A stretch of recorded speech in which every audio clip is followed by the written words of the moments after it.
तो हेलो दोस्तों, आपका स्वागत है हमारे चैनल टॉक विद क्रिस में। तो इस वीडियो में बताने वाला कि शूर्पणखा का पति कौन था और शूर्पणखा का रावण वध के बाद क्या हुआ। तो चलिए आज की वीडियो शुरू करते हैं।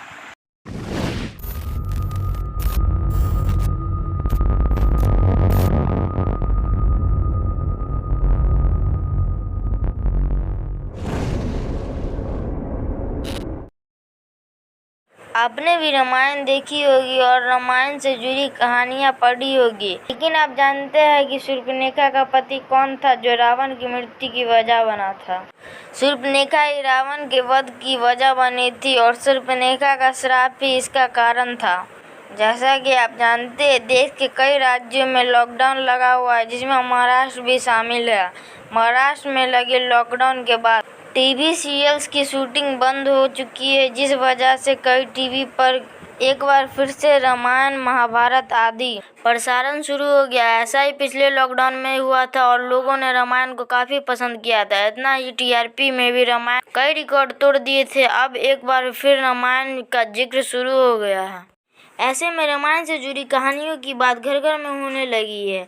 आपने भी रामायण देखी होगी और रामायण से जुड़ी कहानियां पढ़ी होगी, लेकिन क्या आप जानते हैं शूर्पणखा की पति कौन था जो रावण की मृत्यु की वजह बना था? जी हाँ, ऐसी कहानियां कही जाती है कि शूर्पणखा ही रावण के वध का वजह बनी थी और शूर्पणखा का श्राप ही इसका कारण था। जानते हैं कि शूर्पणखा के पति की क्या कहानी थी जो बहुत कम लोग जानते हैं। कई कहानियों में एक शूर्पणखा की कहानी भी शामिल है। इस कहानी में कहा जाता है कि रावण ने कई योद्धाओं को हराया था और अपने राज्य का विस्तार किया था। उसने राजा कालकेय को भी हराया था, जिसका सेनापति विदुजीवह था।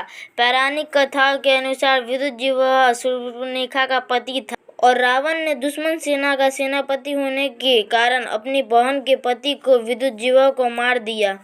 इससे शूर्पणखा काफी गुस्सा हुई और नाराज हुई। इसके बाद शूर्पणखा ने रावण को मन ही मन श्राप दिया था कि रावण की मौत की वजह वही बनेगी।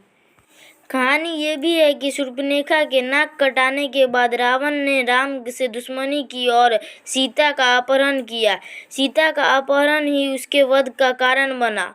ऐसे में कहा जाता है कि शूर्पणखा की वजह से ही रावण का वध हुआ था। हम सभी जानते हैं कि सीता हरण में शूर्पणखा ने सबसे मुख्य भूमिका निभाई। रावण वध के बाद शूर्पणखा का क्या हुआ, इससे लेकर कई तरह की कहानियां हैं। कहा जाता है कि शूर्पणखा का चित्रण केवल अरण्य कांड तक ही मिलता है। रावण वध के बाद शूर्पणखा का उल्लेख नहीं है, लेकिन कहा जाता है कि शूर्पणखा ने लंका छोड़कर संन्यास ले लिया। वहीं शूर्पणखा को लेकर कहा जाता है कि हो सकता है कि शूर्पणखा ने विभीषण के शासन में रहना पसंद किया हो। और एक तरफ कहा यह भी जाता है कि शूर्पणखा ने इस्लामिक धर्म को जन्म दिया है, क्योंकि शूर्पणखा का जब नाक कटाते थे वो अपने सिर ढक के चलते थे। इसी से उनके जितने भी वंशज हुए वो अपने चेहरे को ढक के चलते हैं।